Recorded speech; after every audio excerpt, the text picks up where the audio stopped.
Hello guys, ഈ ആഴ്ച market വീണ്ടും 18,700-ന്റെ മുകളിൽ പോയി. ഏകദേശം 6 മാസങ്ങൾക്ക് ശേഷം ഇന്ത്യ $3.75 ട്രില്യൺ ഇക്കണോമിയായി മാറിയിട്ടുണ്ട് ഫിനാൻസ് മന്ത്രാലയത്തിന്റെ പ്രകാരം. പക്ഷേ ഇതെല്ലാം നമുക്ക് എന്താണ് ലാഭം? ഇക്കണോമിയിൽ ബില്യൺസ് സമ്പാദിക്കാൻ മില്യൺസിൽ നിക്ഷേപിക്കേണ്ടതുണ്ടെന്ന് പറയുന്നു. നാം നിക്ഷേപം ചെയ്ത് നമ്മുടേതായി, അല്ലെങ്കിൽ നിങ്ങൾ ഒരു ഫിനാൻഷ്യൽ പ്ലാനറോ ഇൻവെസ്റ്റ്മെന്റ് അഡ്വൈസറോ ആണെങ്കിൽ മറ്റുള്ളവർക്കായി സമ്പത്ത് സൃഷ്ടിക്കാനും അവരുടെ സമ്പത്ത് സൃഷ്ടിക്കാൻ അവരെ സഹായിക്കാനും കഴിയും. എങ്ങനെ? 3 കാര്യങ്ങൾ ചെയ്ത് ഈ വീഡിയോയുടെ അവസാനം വരെ കാണൂ, കാരണം ഞാൻ മ്യൂച്വൽ ഫണ്ട് ഡിസ്ട്രിബ്യൂട്ടർ ആകാനുള്ള ഫുൾ പ്രൂഫ് മാർഗം ഇവിടെ വിശദീകരിക്കാനാണ് പോകുന്നത്. രണ്ടാമതായി ഈ ചാനൽ സബ്സ്ക്രൈബ് ചെയ്ത്, മൂന്നാമതായി ഈ വീഡിയോ ലൈക്ക് ചെയ്ത്. എങ്കിൽ തുടങ്ങാം. ഹായ് ഗൈസ്, ഞങ്ങളുടെ പുതിയ ചാനലായ സെൻട്രി ശാല ബൈ സെൻട്രിസിറ്റി നിങ്ങളുടെ വെൽത്ത് പാർട്ണറിലേക്ക് സ്വാഗതം.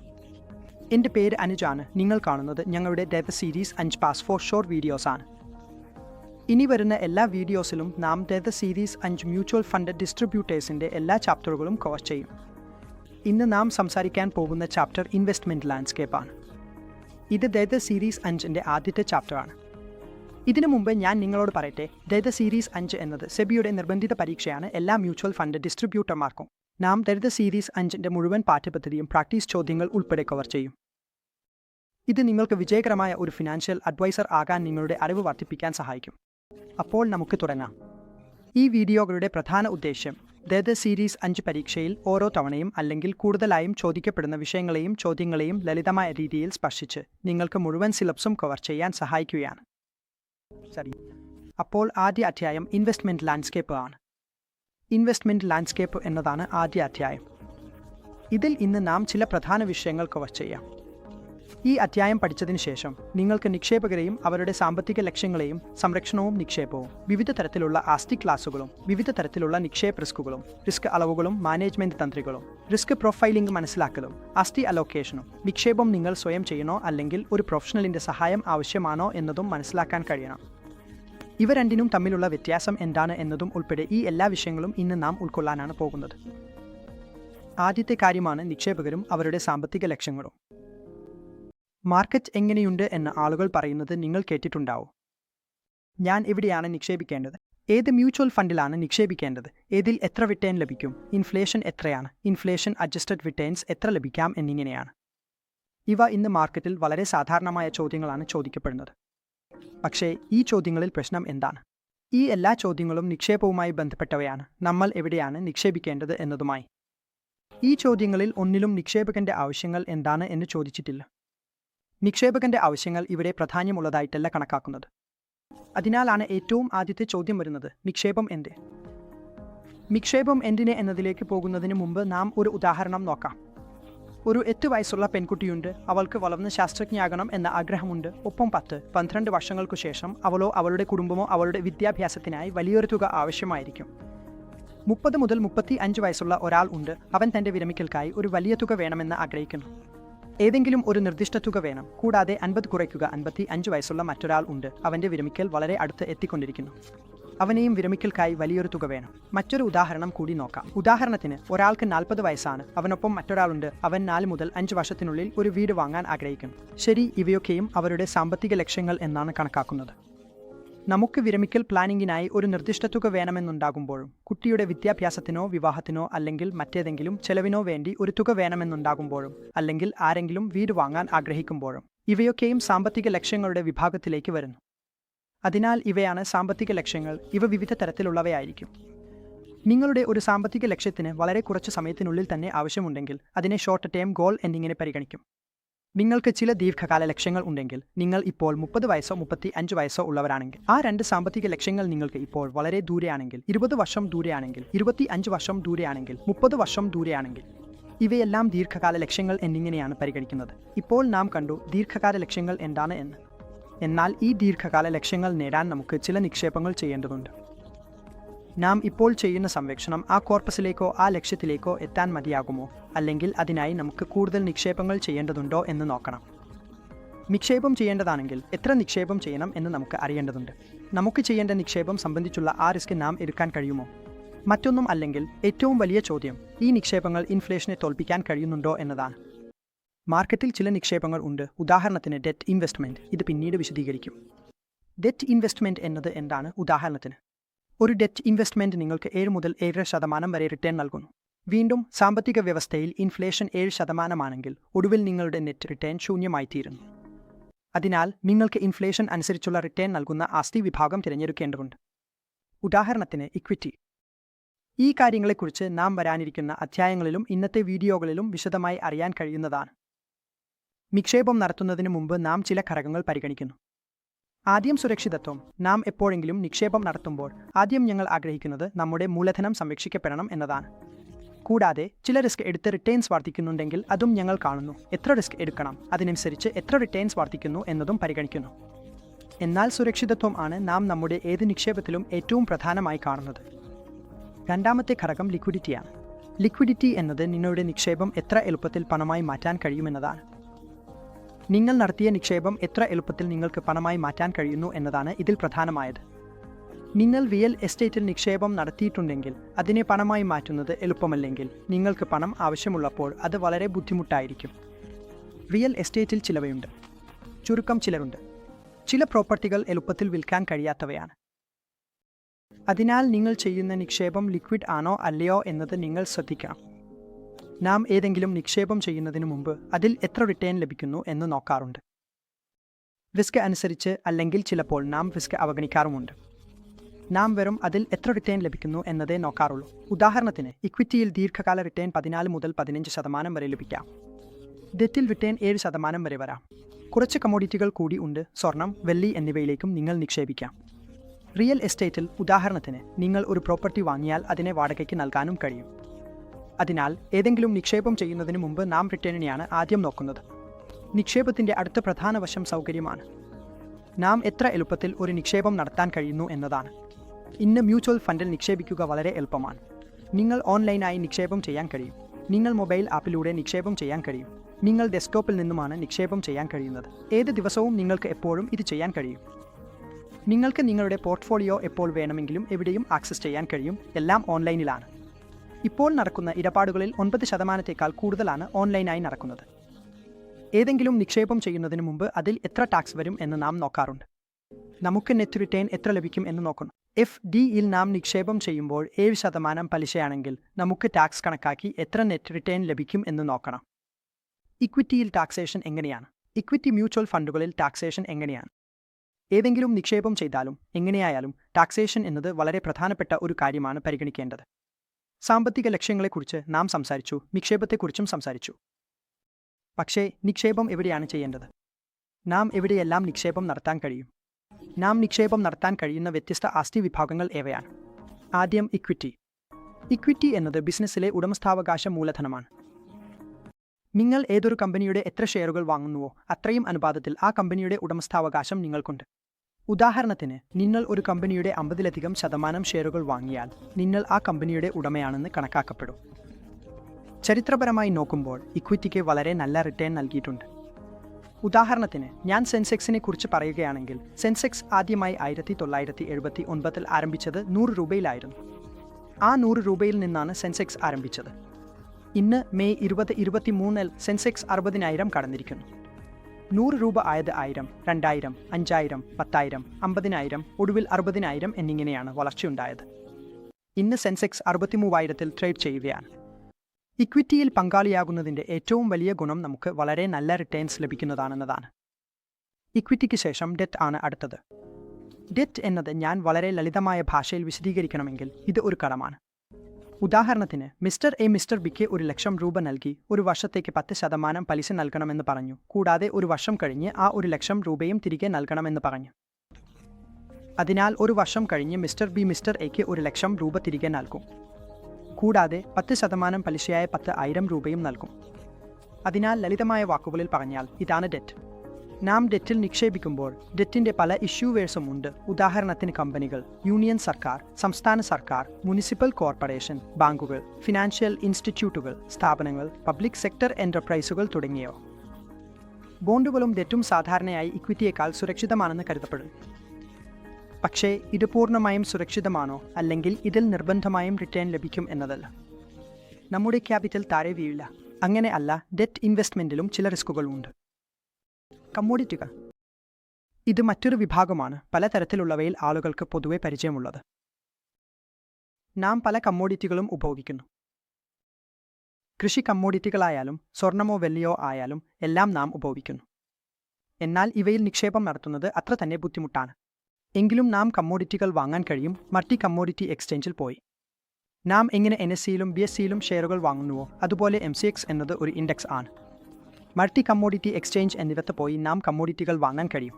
നാം ബുള്ളിയൻസ് വാങ്ങാൻ കഴിയും. ബുള്ളിയൻസിൽ പ്രിസിയസ് മെറ്റലുകൾ ഉൾപ്പെടുന്നു, സ്വർണവും വെള്ളിയും. അവിടെ നാം ബേസ് മെറ്റലുകളും വാങ്ങാൻ കഴിയും. ബേസ് മെറ്റലുകളിൽ സിങ്ക്, കോപ്പർ, ലെഡ്, അലുമിനിയം എന്നിവയും ചില കൃഷി കമ്മോഡിറ്റികളും ഉൾപ്പെടുന്നു. കാർഡമം പോലുള്ളവയിലും നാം നിക്ഷേപം നടത്താൻ കഴിയും.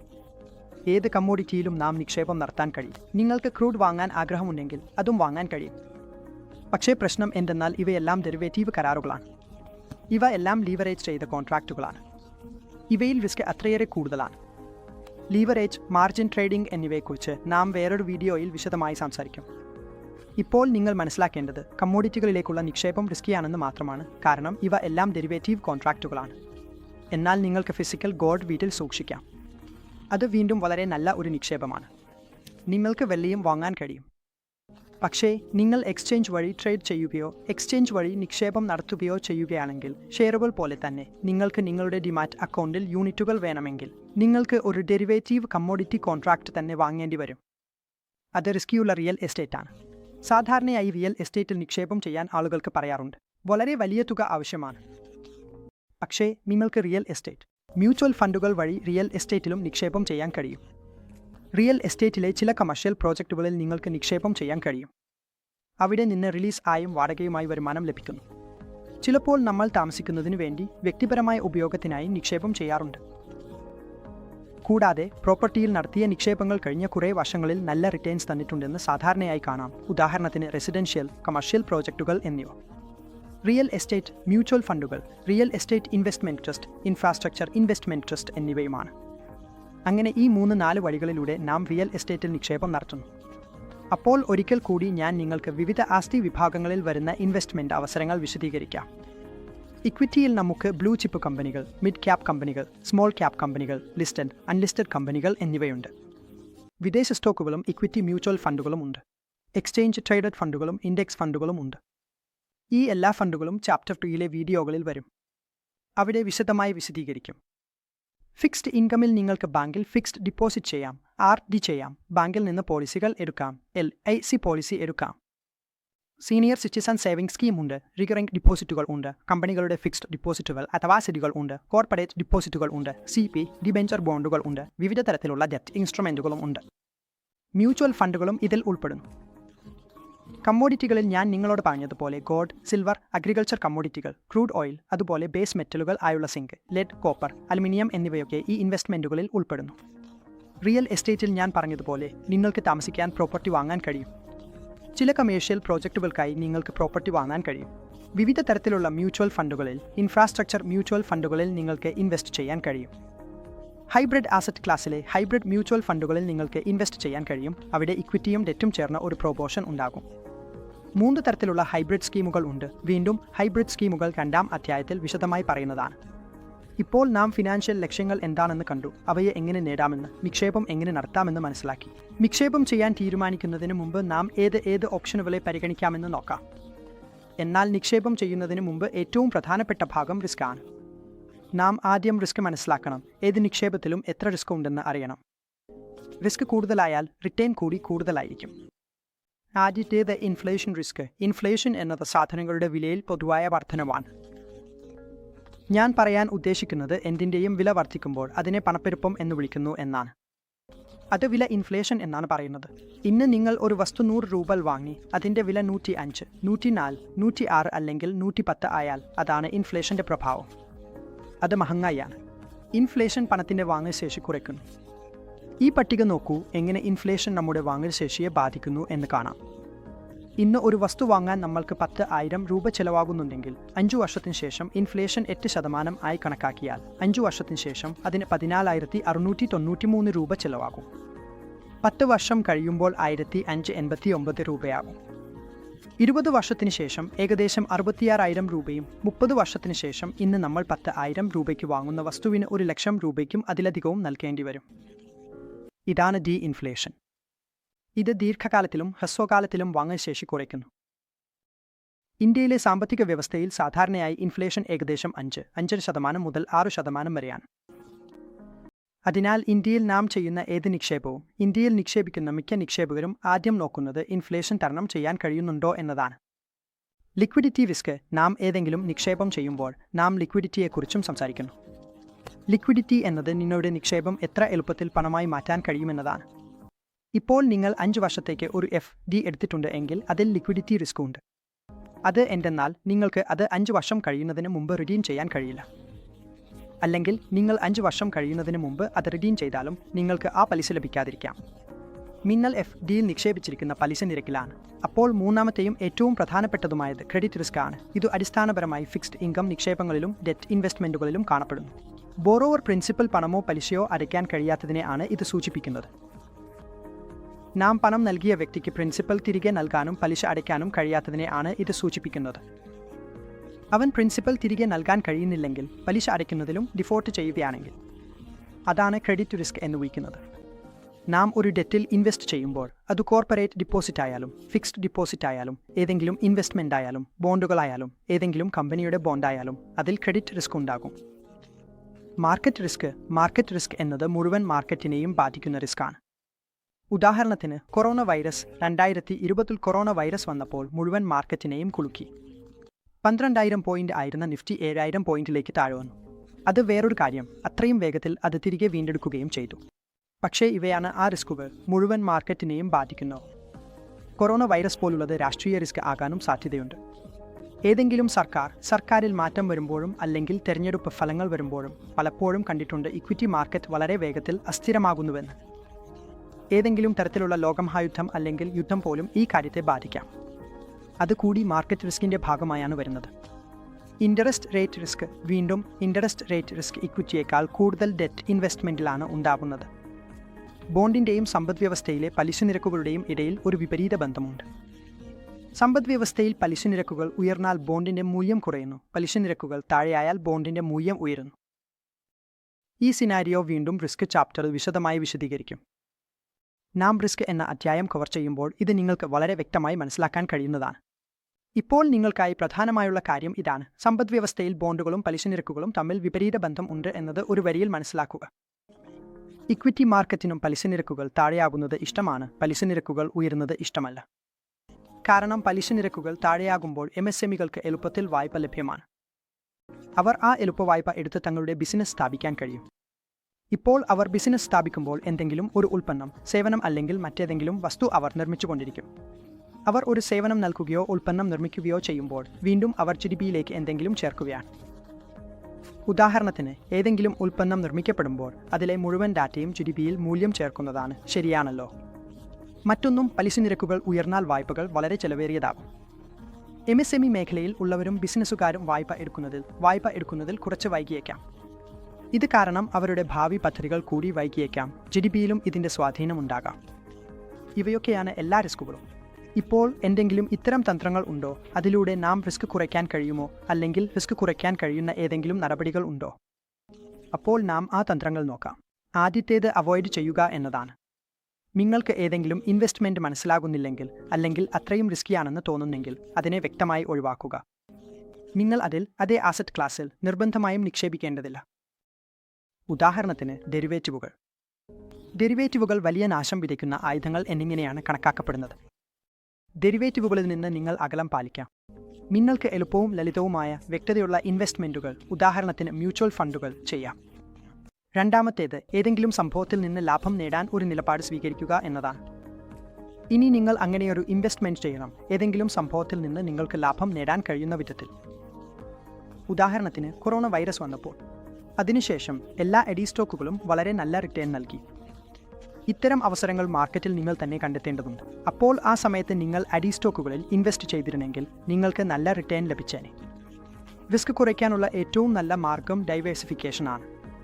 ഒരു പഴമൊഴിയുണ്ട്: നിങ്ങളുടെ എല്ലാ മുട്ടകളും ഒരേ കൂടിൽ വെക്കരുത്. നിങ്ങളുടെ എല്ലാ നിക്ഷേപങ്ങളും ഒരേ ആസ്തി വിഭാഗത്തിൽ മാത്രം ചെയ്യരുത്.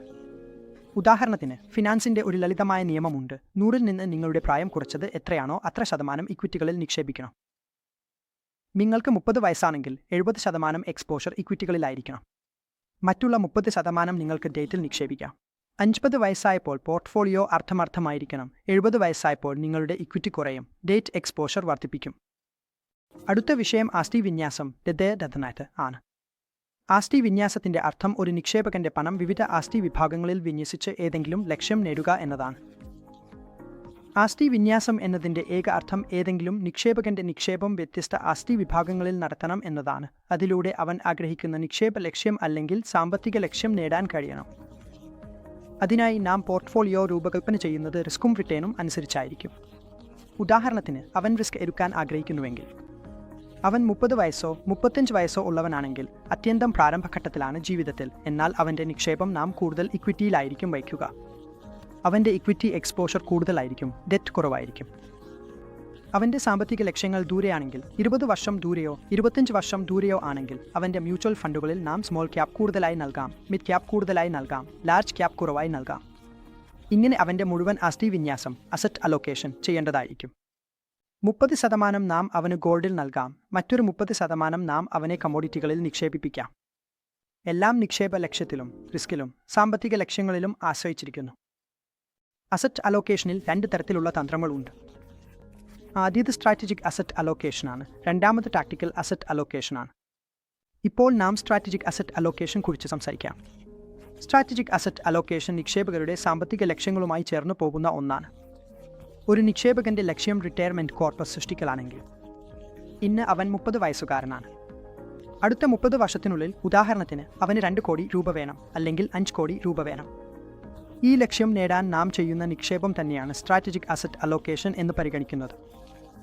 ഈ 2 കോടി രൂപയുടെ ലക്ഷ്യം നേടാൻ നാം ഏത് അസറ്റ് ക്ലാസ്സിലാണെങ്കിലും നിക്ഷേപം നടത്തുന്നത്, അതായത് ഇക്വിറ്റി, ഡെറ്റ്, കൊമോഡിറ്റി, കറൻസി എവിടെയായാലും നിക്ഷേപം നടത്തുന്നത് നിക്ഷേപകന്റെ റിസ്ക് അനുസരിച്ചായിരിക്കും. ഇതാണ് സ്ട്രാറ്റജിക് അസറ്റ് അലോക്കേഷൻ. രണ്ടാമത്തത് ടാക്ടിക്കൽ അസറ്റ് അലോക്കേഷൻ ആണ്. സ്ട്രാറ്റജിക് അസറ്റ് അലോക്കേഷനോട് വിപരീതമായി ഒരാൾക്ക് അസറ്റ് വിഭാഗങ്ങൾക്കിടയിൽ ഡൈനാമിക്കായി അലോക്കേഷൻ മാറ്റാൻ കഴിയും. അവയുടെ ഉദ്ദേശ്യം വെറും ഒന്നാണ്: മാർക്കറ്റിന്റെ ചലനങ്ങളിൽ നിന്നുള്ള ലാഭം നേടുക. അതിനാൽ ടാക്ടിക്കൽ അസറ്റ് അലോക്കേഷന്റെ ഏക ലക്ഷ്യം മാർക്കറ്റിൽ ലഭ്യമായ അവസരങ്ങൾ ഉപയോഗപ്പെടുത്തുക എന്നതാണ്. മറ്റൊരു രീതിയിൽ പറഞ്ഞാൽ, റിട്ടേൺസ് കുറയാതെ പോർട്ട്ഫോളിയോയുടെ റിസ്ക് കുറയ്ക്കുകയോ അല്ലെങ്കിൽ റിസ്ക് കൂടാതെ പോർട്ട്ഫോളിയോയുടെ റിട്ടേൺസ് വർദ്ധിപ്പിക്കുകയോ ചെയ്യാൻ ശ്രമിക്കുകയാണ്. ടാക്ടിക്കൽ അസറ്റ് അലോക്കേഷനെ ഡൈനാമിക് അസറ്റ് അലോക്കേഷൻ എന്നും വിളിക്കുന്നു. റിബാലൻസിംഗ് എന്നത് ഞാൻ എൻ്റെ പോർട്ട്ഫോളിയോയിൽ ഡെറ്റ്, ഇക്വിറ്റി എന്നിവയെ 55% വീതം വെച്ചിട്ടുണ്ടെങ്കിൽ കുറച്ച് സമയത്തിന് ശേഷം ഇക്വിറ്റി 10% ഉയർന്നാലോ, ഡെറ്റ് 5% താഴെയായാലോ, അല്ലെങ്കിൽ ഡെറ്റിൽ 5% റിട്ടേൺസോ ഇക്വിറ്റിയിൽ 10% നഷ്ടമോ വന്നാലോ, അപ്പോൾ എൻ്റെ അസറ്റ് അലോക്കേഷൻ 59% എന്നതല്ലാതായി മാറും. അതിനാൽ എനിക്ക് കൂടുതൽ റിട്ടേൺസ് ലഭിക്കുന്ന ആസറ്റുകൾ ഞാൻ വിറ്റൊഴിക്കേണ്ടി വരും, എനിക്ക് നഷ്ടം വരുന്ന ആസറ്റുകൾ ഞാൻ വാങ്ങേണ്ടി വരും. അങ്ങനെ റിബാലൻസിംഗ് വീണ്ടും 59%ലേക്ക് എത്തിക്കാൻ കഴിയുന്നു. ഇപ്പോൾ ചോദ്യം ഉയരുന്നു, നിങ്ങൾ ഇതെല്ലാം സ്വയം ചെയ്യാമോ, അല്ലെങ്കിൽ ഒരു പ്രൊഫഷണലിൻ്റെ സഹായം എടുക്കണോ എന്നത്. സ്വയം ചെയ്യലോ പ്രൊഫഷണൽ സഹായം എടുക്കലോ? സിമ്പിൾ ആയി പറഞ്ഞാൽ, ഈ ചോദ്യം നിങ്ങൾ തന്നെ നിങ്ങളോട് ചോദിക്കണം. നിങ്ങൾക്ക് അതിനുള്ള അറിവുണ്ടോ? നിങ്ങൾക്ക് അതിനുള്ള റിസോഴ്സുകൾ ഉണ്ടോ? എവിടെയാണ് നിക്ഷേപം ചെയ്യേണ്ടത് എന്ന് കണ്ടെത്താൻ നിങ്ങൾക്ക് അത്രയും റിസർച്ച് ചെയ്യാൻ കഴിയുമോ? ഏത് നിക്ഷേപം ചെയ്യണം? ഏത് നിക്ഷേപത്തിലാണ് എത്ര റിസ്ക് ഉള്ളത്? ഏത് നിക്ഷേപ വഴിയുടെയും നിങ്ങൾക്ക് ഡീപ്പ് സ്റ്റഡി ചെയ്യാൻ കഴിയുമോ? വ്യത്യസ്ത ആസ്തി ക്ലാസുകളും വ്യത്യസ്ത ആസ്തി അലോക്കേഷനുകളും നിങ്ങൾക്ക് മനസ്സിലാകുന്നുണ്ടെങ്കിൽ നിങ്ങൾക്ക് സ്വയം നിക്ഷേപം ചെയ്യാൻ കഴിയും. പക്ഷേ ഈ കാര്യങ്ങൾ നിങ്ങൾക്ക് അറിയില്ലെങ്കിൽ, അല്ലെങ്കിൽ ഈ കാര്യങ്ങളിൽ നിങ്ങൾക്ക് ആശ്വാസമില്ലെങ്കിൽ, നിങ്ങൾക്ക് തീർച്ചയായും ഒരു ഫിനാൻഷ്യൽ അഡ്വൈസർ, വ്യക്തിഗത ഫിനാൻഷ്യൽ അഡ്വൈസർ അല്ലെങ്കിൽ മ്യൂച്വൽ ഫണ്ട് ഡിസ്ട്രിബ്യൂട്ടറുടെ സഹായം തേടേണ്ടതുണ്ട്. അതിനാൽ അതായിരുന്നു ചാപ്റ്റർ 1 മുതൽ എല്ലാം. ഇപ്പോൾ നാം ചില ചോദ്യങ്ങൾ നോക്കാം. ആദ്യ ചോദ്യം, താഴെ പറയുന്ന ഇൻവെസ്റ്റ്മെന്റ് മാർഗങ്ങളിൽ ഏതാണ് സ്ഥിരമായ വരുമാനം നൽകാത്തത്? റിയൽ എസ്റ്റേറ്റ്, ഫിസിക്കൽ ഗോൾഡ്, സ്റ്റോക്കുകൾ അല്ലെങ്കിൽ ഡിബെഞ്ചറുകൾ? ഉത്തരം ഫിസിക്കൽ ഗോൾഡ്. നാം സ്വർണം ഭൗതിക രൂപത്തിൽ കൈവശം വയ്ക്കുമ്പോൾ, വീട്ടിൽ സൂക്ഷിക്കുമ്പോൾ അതിൽ നിന്ന് നമുക്ക് സ്ഥിരമായ വരുമാനം ലഭിക്കില്ല. ചില റിയൽ എസ്റ്റേറ്റ് പദ്ധതികളിൽ നിന്ന് നമുക്ക് സ്ഥിരമായ വരുമാനം ലഭിക്കും. സ്റ്റോക്കുകളിൽ ട്രേഡിംഗ് ചെയ്ത് നമുക്ക് വരുമാനം സമ്പാദിക്കാം. ഡിബെഞ്ചറുകൾ നമുക്ക് പലിശ നൽകുകയും ചെയ്യുന്നു. ചോദ്യം നമ്പർ 2. താഴെ പറയുന്ന ആസ്തി വിഭാഗങ്ങളിൽ ഏതാണ് നിക്ഷേപത്തിനു പുറമെ ഉപഭോഗത്തിനായി വാങ്ങാൻ കഴിയുന്നത്? റിയൽ എസ്റ്റേറ്റ്, സ്റ്റോക്കുകൾ, ബോണ്ടുകൾ അല്ലെങ്കിൽ ഡിബെഞ്ചറുകൾ? നാം സ്റ്റോക്കുകളും ബോണ്ടുകളും ഡിബെഞ്ചറുകളും ഉപഭോഗത്തിനായി ഉപയോഗിക്കാൻ കഴിയില്ല. നാം റിയൽ എസ്റ്റേറ്റ് ഉപഭോഗത്തിനായി ഉപയോഗിക്കാം. നാം ഒരു വീട് വാങ്ങി അതിൽ താമസിക്കാം. അത് നാം ഉപഭോഗിക്കാം. മൂന്നാമത്തെ ചോദ്യം, നോട്ടിന്റെ വാങ്ങുശേഷി താഴുന്നത് താഴെ പറയുന്നവയിൽ ഏത് കാരണത്താലാണ്? ആസ്തി വിന്യാസം, സംയുക്ത പലിശ, ദ്രവ്യഫുലോചന, ഇൻഫ്ലേഷൻ, വൈവിധ്യവൽക്കരണം? നാം ഈ വീഡിയോയിൽ മുമ്പ് കണ്ടതുപോലെ വാങ്ങൽ ശേഷി ഇൻഫ്ലേഷന്റെ കാരണത്താൽ കുറയുന്നു. റിയൽ റേറ്റ് ഓഫ് റിട്ടേൺ അല്ലെങ്കിൽ ഇൻഫ്ലേഷൻ അനുസരിച്ചുള്ള റിട്ടേൺ എന്നത് എന്താണ്? ഉത്തരം ബി ആണ്. ഇൻഫ്ലേഷൻ കണക്കിലെടുത്ത് നിക്ഷേപകർക്ക് ലഭിക്കുന്ന റിട്ടേൺ ആണ് അത്. ഒരു ഫിക്സ്ഡ് ഇൻകമിൽ നിന്ന് നിങ്ങൾക്ക് 7% ലഭിച്ചാൽ ഇൻഫ്ലേഷൻ 6% ഇൻഫ്ലേഷൻ അനുസരിച്ചുള്ള റിട്ടേൺ 1%. സമൂഹത്തിൽ പലിശ നിരക്ക് ഉയർന്നാൽ നിലവിലുള്ള ബോണ്ടിന്റെ വില ഉയരുമോ, മാറ്റം വരുമോ, അല്ലെങ്കിൽ കുറയുമോ? നാം വീഡിയോയിൽ കണ്ടതുപോലെ സമ്പദ്വ്യവസ്ഥയിൽ പലിശ നിരക്കുകൾ ഉയർന്നാൽ ബോണ്ടിന്റെ വില കുറയുന്നു. ബോണ്ട് വിലകളും പലിശ നിരക്കുകളും തമ്മിൽ സമ്പദ്വ്യവസ്ഥയിൽ വിപരീത ബന്ധമാണ് ഉള്ളത്. അങ്ങനെ ചാപ്റ്റർ 1 മുതൽ ഇത്രയൊക്കെയാണ്. ചാപ്റ്റർ 2യുടെ വീഡിയോ കാണാൻ ഈ ചാനൽ ലൈക്ക് ചെയ്യുകയും സബ്സ്ക്രൈബ് ചെയ്യുകയും ചെയ്യൂ. നിങ്ങൾക്ക് ഏതെങ്കിലും വിഷയത്തിൽ കൂടുതൽ വിശദീകരണം വേണമെങ്കിൽ അല്ലെങ്കിൽ മറ്റേതെങ്കിലും വീഡിയോ വേണമെങ്കിൽ കമൻറ്റിൽ അറിയിക്കൂ. നന്ദി. ഞാൻ മനോജ് സെൻട്രി ശാലയിൽ നിന്നാണ്. വിടാൻ.